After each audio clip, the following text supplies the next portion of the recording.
Howdy, welcome back to the Home Turf Podcast with your hosts, Braxton Dore. And I'm Justin Shen. Well, you'll be noticing that we're down one member, but that's okay. We're here to struggle. We're here to get through the struggle here and here to get through football season. Mm-hmm. And we have, I might add, we have an official soundproof room. We have an upgraded motherboard, I want to say. Yep. Upgraded mics, upgraded headsets. So we are starting on a very positive note. Hopefully A&M football can replicate what the battalion has and start off strong too. Let's hope so. Well, we've got Notre Dame coming here for the first game. Oh my God. Ooh, Saturday, prime time. As a first day matchup, I don't think A&M has seen this in years. Good no, they Lord. have not. Ooh, a top 25 matchup to start the year. That again, it's a top 10. I mean, if you want to be specific, top 8, but top 10 team. It is what it is. But I mean, we already seen the campouts from the A&M, which they had to implement a new rule. Which that's it is what it's going out. Yeah. If y'all don't know, so the new rule is that there is no pre-tenting or pre-setting up tents. No tents before 6 a.m. on that Sunday. So you're about to see a mad dash every Sunday morning at 6 a.m. to that ticket pool. It's going to be crazy. It's going to be a lot worse, in my opinion, for organization-wise. Yeah, I see I why get, they do. Yeah, because it's always the safety reasons, which always makes sense because they banned all the fire stuff and anything that can be flammable. All the fire lanes, all the stuff that's got to be, but that set also in code. Increases the traffic, like you said, because everyone's going to be rushing to it. I mean, there's going to be like sleeping bags outside. It's going to be like, I don't know. I mean, we'll see if there's actually going to be. You're going to see people roughing it. There's going to be people who are going to tough it out. So, yeah, I can't. I'm a little nervous for when I got to do that, but I'll be in the press box. That's a 12th man for you. I'll be in the press box this time, so I won't be having to deal with getting a ticket this time. But I will be in the future. So yeah, let's go ahead and look at our matchup versus Notre Dame. So, as you know, last year we finished 8-4. 8-4. Not a great start, but not a terrible start. And obviously it was a better ending than it was start. And yes. I would say, I mean, obviously with the departure of Jimbo Fisher, we had a big culture change with Elijah Robinson, and I think more players bought into his system. Everybody seemed to be more on page. I mean, a lot of the players had just more freedom. So. Yeah, and it helped transition into the Elko era that we're now seeing. And I know when I went to Dallas for the SEC conference, I noticed it right away how the players were talking about Elko in a completely different light than they would talk about Fisher. And, the first thing that Shamar said at the interview was, yeah, it feels different. It feels like it is a different staff, a different program almost, and it feels like they are buying into the athletes more than when it was, under previous. So it was like coaching. less tension, less pressure from like Elko and the coaching staff compared to like Fish and stuff. It felt like there was a lot of pressure, but not a lot of negative pressure. It felt like it was less. It feels like it was more. Let's put our head down. Let's get to work and let's do what we know we can do. Versus how it was with Fisher, like where we need results now, and then and when you push that narrative a little bit too far, that's when you see the repercussions. Like and we you saw get the last losses year. to like App State, stuff like that. Yeah, okay. And then you see, obviously, complications off the field. You see all kinds of stuff in the locker room. It's just not a good culture that you can promote. And so now we get to see this new coaching staff and their first basically trial on Saturday, and it's a trial by fire. Yeah. If anything, this is the matchup to start off the season. They picked it, and they ran with it. They knew they were going to be primetime spotlight, 7 p.m. at Kyle Field. It doesn't get any better than that. Like it's a tough first matchup, but in front of these fans, the atmosphere, and like you said, with College Game Day coming over, they'll be there, and it's gonna believe, be a fun atmosphere. Yep, and Johnny Manziel just was confirmed as the guest speaker, so he'll be running around Aggie Park doing Legends, tailgate, and this. So I'm sure there'll be many posts. He's gonna be our Pat around. McAfee. He is our Pat McAfee. I mean, pretty much. He basically is, but we'll also get to see Pat himself there as well, and hopefully Saban too. I'm sure he'll be there. We'll get to see all the new crew and see how they, basically work. And I got a chance to see the last college game day in Ireland, and I really appreciate like how they have kind of kept the same hype from last year with Pat, but they've added on more people like Saban, and it brings forth more of a professionalism than versus just when it was Pat and his friends. Yeah, no, I agree. As much as I like Pat, there are some times where he's over the line, not over the line, but it's like questionable what he's saying and doing. But with Saban, it's a lot more of like holding the reins back, it's a good mix of both. It is. It really works well in a broadcast booth and in a show like College Game Day is. Mm-hmm. Well, let's go ahead and start breaking down the actual part of the game and, both sides. Let's go ahead and take a look at A&M's offensive side first. We look at all the returners we've got. You got a lot of them. You've got Wigman, of course, returning for his 10th start ever. And then we've got, and that's obviously because of the many injuries he's unfortunately suffered. Praying that he doesn't get injured again this year. Yeah, we can only hope and pray. But as Aggie fans, you got to be prepared for losing a quarterback first game. Yeah. But also he's got some returners in who he's actually throwing to, and Ja'Day Walker, Noah Thomas, and then Moose Muhammad as well. Now what a lot of people are talking about is the transfer Cyrus Allen, who's from Louisiana Tech. And I feel like he's going to fit well into the scheme, but I still feel like the number one target is going to be Noah. Oh, for sure. He's, 6'6"? Like, it's the length and the speed he provides down the stretch. That really is what separates him from our other receivers. I feel like he also is one of the most consistent with, actually catch and run. Mm-hmm. It's not just a catch and fall. He has a lot of yards after carriage. So hopefully they can build on that and build off the existing, receiver room that, in my opinion, they were one of the best in the SEC last year. Even though the record did not reflect it most of the time, they are what helped us win those 8 games. Yeah, no, for sure. It's as we saw last year, it was more so our defensive breakdowns that led us to those 4 losses. Unfortunately, our secondary last year versus Miami, versus LSU, App State, Ole Miss. Or App State was the year before, but yes, no, like Ole Miss, absolutely. LSU. I remember Ole Miss. That one dude had like 150 yards on us, and then LSU, we had going against neighbors, and just getting mossed every time. I'm like, bro, please, I want someone who's it's at least 6 foot, but he's yeah. It's like you said, our offense last year it held up to standards. Honestly, it was pretty good. I mean, we're going touchdown for touchdown against Miami, which is a very good offensive school. Yeah. Albeit it's still Miami, but but yeah, I mean. But looking at the receiver room, it's very promising. It's very promising. Yeah, and even though you have an injury to your number one guy, you kind of just got to brush it off. I mean, Ruben Owens he's a great back last year, but you've got a few guys underneath him that are just as good, if not better, looking to be.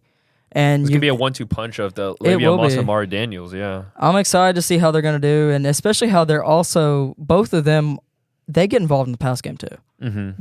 They will get involved in the pass game, and I fully believe Klein, the new OC, is cooking up some stuff with all of them, all the receivers, and, of course, Moss and Daniels. And it's going to be it's going to be weird to see basically all of the playmakers on the field actually playing. Yeah, no. I mean, compared to last year. I mean, last year we said it, but we only did it like a handful of times. It was very, very selective the way we did it. It could be a lot more freedom this year. Yeah, no, I'm excited to see what Klein's going to cook up. I'm excited to see how he's going to change, from his K-State offense to go into transition into an SEC school. I'm really excited to see that. That's going to be one of the best parts of our offense that is new going into this season. Now, we can go ahead and look at how our defense is shaping up as well, and because I feel like they brought back just as many. Exactly. Except for, there are some people who left, unfortunately, but our defense is still pretty strong. I mean, you obviously have Shamar Turner on the line. You have Torian York, who's a good Edwin Cooper replacement. He handed the keys to him, basically. Yeah. Bryce Anderson, and what's it called? We have Chappelle on the outside.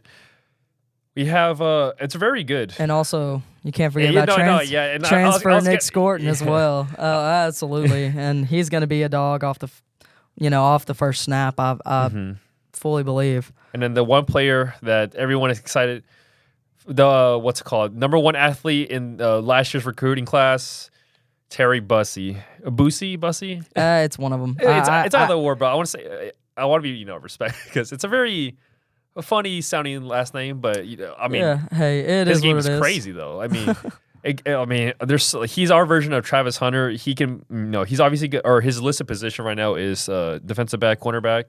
But don't be surprised if like Elko or Klein slots him in receiver, running back even. We could see something like that. I fully believe I feel like they want to stick him more on defense, but there's definitely that opportunity 100%. This could be some crazy like three now situations where he just runs down like I'm just praying that we see him on the offensive side at least one time against Notre Dame. Albeit we'll see if they do, because I mean there's little room for error against a defense like Notre Dame.